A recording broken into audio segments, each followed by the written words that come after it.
Muy buenos momentos tengan todos ustedes.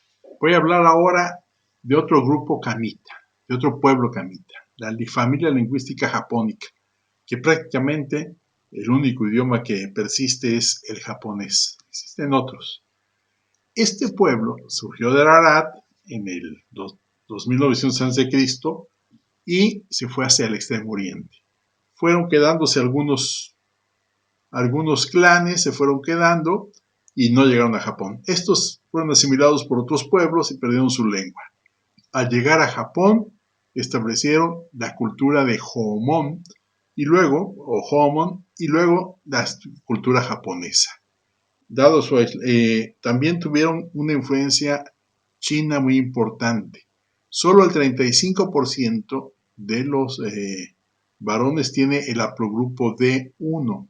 Los otros tienen el haplogrupo o sea, vienen de China, y otros tienen el haplogrupo C, o sea, vienen de Siberia. Los invito a ver una cuestión muy interesante. La primera embajada japonesa a Europa, con el fin de que los recién conversos al catolicismo conocieran la cultura europea como representantes del emperador, antes de que se decretara la persecución a los católicos. Lo demás de Japón pues, se ha escrito mucho, se ha hablado mucho, no es necesario hablar más de él. Vamos a conocer esta anécdota interesante. La familia lingüística japónica, los japoneses, se establecieron en Japón desde el año 2500 a.C., cuando se podía atravesar por tierra, por era glaciar, y entonces no estaba aislado Japón. Ahí establecieron la cultura Jōmon y luego establecieron las lenguas japónicas. Se estableció el japonés clásico y el ryōkyūnense.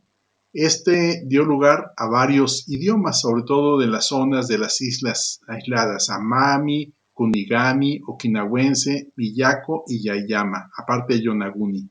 Pero el más importante de todos y el que domina es el japonés moderno. Los haplogrupos en la población japonesa actual el haplogrupo dominante es el D1, y luego el O, y luego el N, el C. Es muy claro que el haplogrupo de la familia japónica es el D1.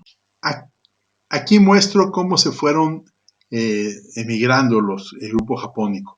Llegaron primero al Tíbet, ahí se quedó un grupo que luego fue asimilado por los tibetanos.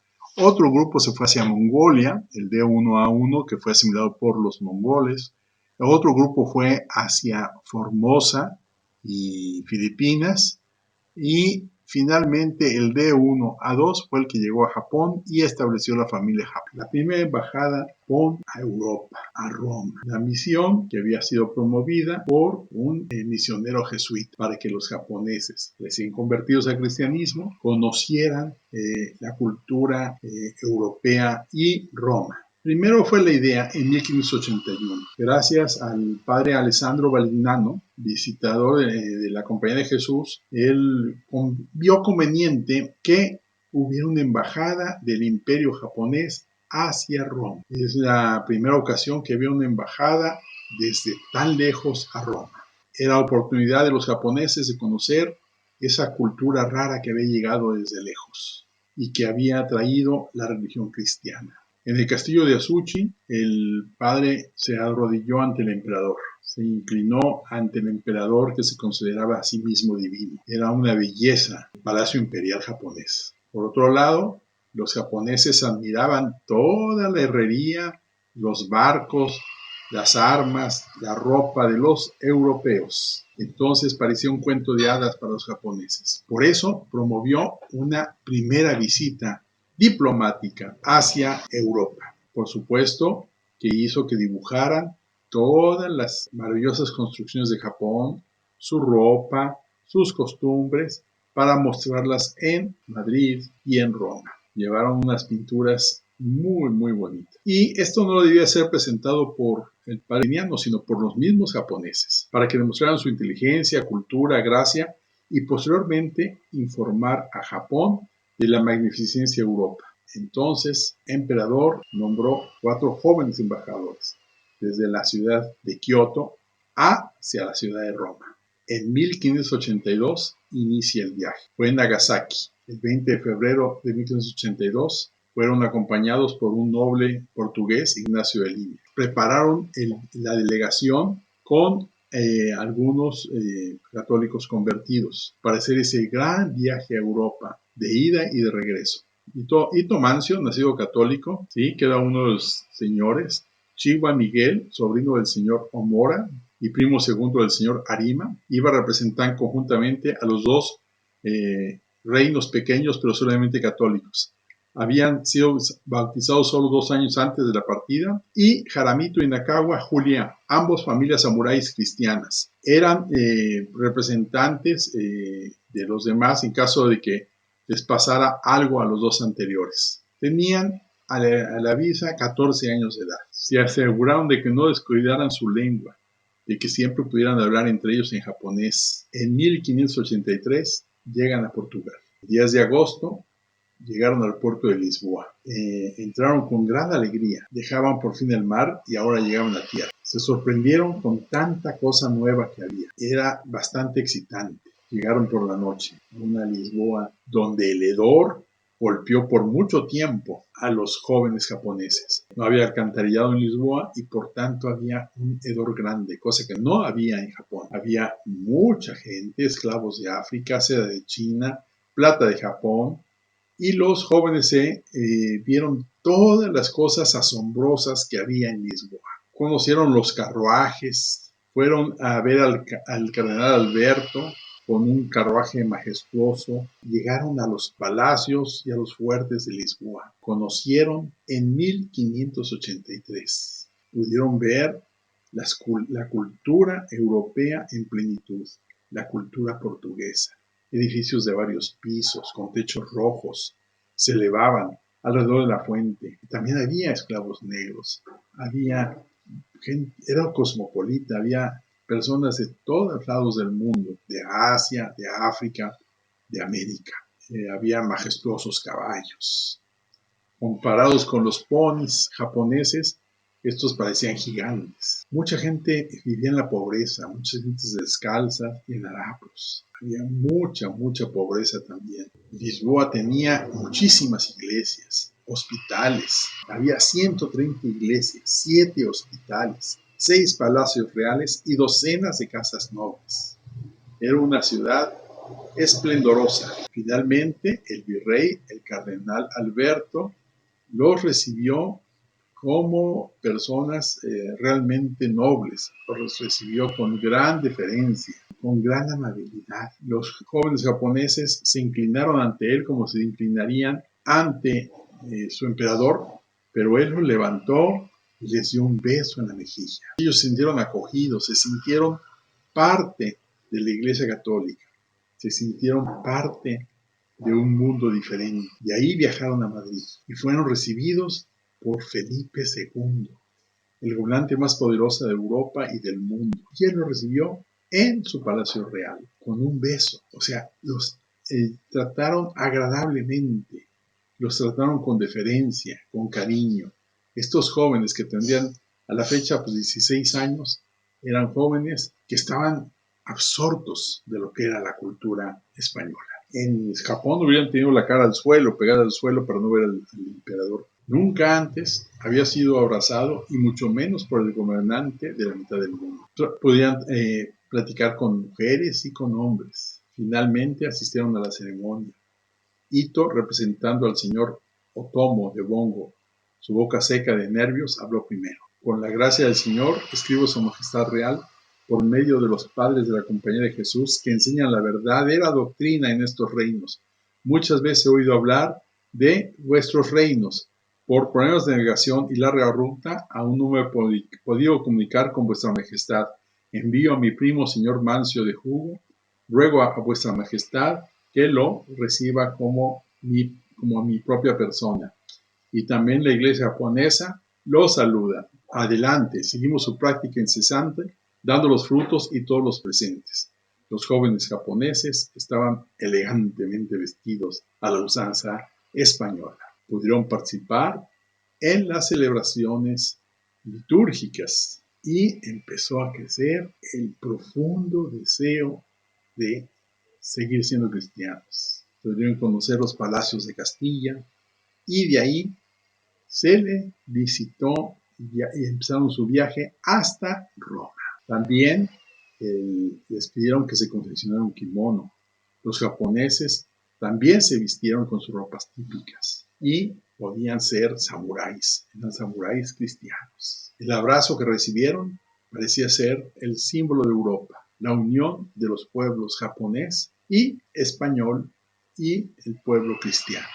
Estos no eran los bárbaros que sus compatriotas conocían, los que habían llegado a saquear a Japón. Eran hombres de buen corazón, nobles, educados, conocieron el zoológico del Palacio Real. Pudieron ellos entonces desarrollar la caligrafía japonesa, expresaron sus escritos y mostraron todos los dibujos que traían de las maravillas japonesas, de los edificios japoneses. Se hicieron caligrafías especiales. Finalmente los jóvenes llegaron a Roma. Después de un mes en Madrid, llegaron a Roma. El viaje tomó 4 meses. En 1585 llegaron a Italia y a Roma. Pudieron conocer la dulzura del canto italiano y la belleza de la mujer italiana. Los recibían como verdaderos embajadores del emperador de Japón. Conocieron el esplendor. Confesaban que quien no había visto Roma se había visto privado de una de las más grandes vistas de la gloria del mundo. Roma los maravilló. Era simplemente magnífica. Por fin llegaban al objetivo de su misión, a llegar a ver al Santo Padre, al Papa. El Papa Gregorio había estado esperando y deseando a los embajadores japoneses. Ya estaba muy anciano, pero tuvo la oportunidad de saludarlos y alegrarse con la presencia de los cristianos japoneses. Gregorio XIII se iluminó con la bienvenida a los nobles japoneses. El Papa los abrazó con un beso en la mejilla. Se alegraba por el gran avance de la Iglesia en las tierras lejanas y maravillosas. La Iglesia se extendía por la India, por China, por Japón. Dieron sus discursos con humildad y veneración al Papa en japonés y luego se pusieron para escuchar mientras se leía una traducción al italiano. El jesuita Gaspar González dio un elocuente discurso en latín elogiando las islas japonesas. Fueron nombrados ciudadanos romanos y patricios. El Papa falleció a la edad de 84 años. Solo 18 días después de recibir por primera vez a los jóvenes japoneses. Posteriormente se nombró un nuevo papa. El Papa Sixto V ocuparía la cátedra de San Pedro. Les tocó ver la magnífica ceremonia de coronación. El Papa tocó el hombro de cada joven y besó sus rostros tiernamente. Les dio regalos y espuelas doradas a los 4 samuráis. Ahora eran caballeros de las espuelas doradas. Nobles en ambos extremos de la tierra, en Japón y en Roma. Regreso a casa, de 1586 a 1590. Tardaron 4 años en regresar a Japón. Esta vez llegaron a Nagasaki acompañados por Valdiviano. Una vez más, ya no eran unos jóvenes, ya eran hombres. La idea de Valdiviano en el castillo de Azuchi realmente había incendiado el mundo, pero había un objetivo más de esta misión global, para contarle a Japón sobre Europa. Llegaron el 21 de julio de 1590. Japón había cambiado enormemente en esos 8 años que habían transcurrido. Hubo un nuevo emperador, Toyotomi Hideyoshi, que había depuesto al anterior emperador y incluso había ido tan lejos de dictar el edicto de expulsión. Se decretó la primera persecución brutal contra los cristianos. Los cristianos ahora ya no eran bienvenidos en Japón. Los jóvenes que regresaron, estos hombres, ya no eran reconocidos por sus familias.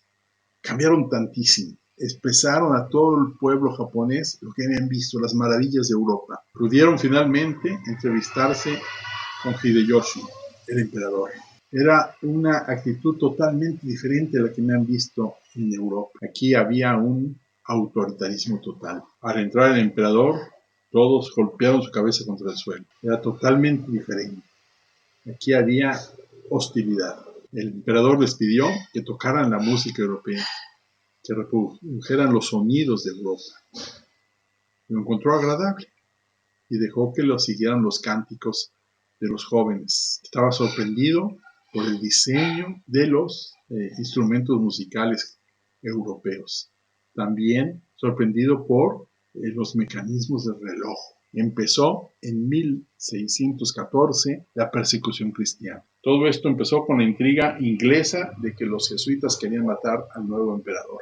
Ahora los católicos eran criminales, que debían ser reformados y se negaban a enmendarse, a ser persuadidos a la legalidad con toda la fuerza de la ley y de la tortura, y la muerte si es necesario. Empezó la casa de los cristianos, de los católicos. Se tomó muchos prisioneros, muchos se escondieron. Ito murió en 1612 de enfermedad, otros huyeron en Nacaora, huyó a Macao, y finalmente hasta un mexicano murió, San Felipe de Jesús, crucificado por el imperio japonés. El sueño de una iglesia católica japonesa se derrumbaba. La persecución fue brutal y prácticamente no quedaron católicos en Japón, muy pocos. Hubo muchos mártires, japoneses, españoles, portugueses, italianos, alemanes, filipinos, mexicanos, por supuesto. 1633 muere el último de los embajadores japoneses en Japón, recitando un Ave María. Nacaora fue capturado y ejecutado más tarde. Antes duró 4 años en el pozo de tortura. Sus últimas palabras fue: soy Nacaora que fue a Roma. Fue santificado en 2008. La siguiente embajada japonesa no sería hasta 1682. Este es un resumen de la primera embajada de Japón a Europa, que nos habla muy bien de las dos visiones del mundo. Les he podido presentar esta anécdota curiosa que nos habla de dos mundos muy diferentes: el mundo japonés y el mundo europeo. Dos mundos que se encontraron a finales del siglo XVI. Y luego fue brutal el ataque del imperio japonés sobre los católicos. Vieron que estaban perdiendo su cultura, que estaban perdiendo sus costumbres, y decidieron contraatacar y acabar con el catolicismo. Lo intentaron, pero no lo lograron. El catolicismo regresa ahora con fuerza a Japón. Pero vamos viendo que lo que me interesa es destacar que todos venimos de las familias noélicas. Desde el 3100 a.C., que fue el diluvio universal, se distribuyeron los clanes y se formaron después de Babel las familias lingüísticas. Esta es la japónica, muy importante. Más de 100 millones de personas hablan japonés y han desarrollado una cultura realmente importante y maravillosa. Son una cultura muy bélica por otro lado, ¿sí? Muy guerrera, para defender su territorio y luego para expandirse a otros territorios. Muchas gracias por su atención.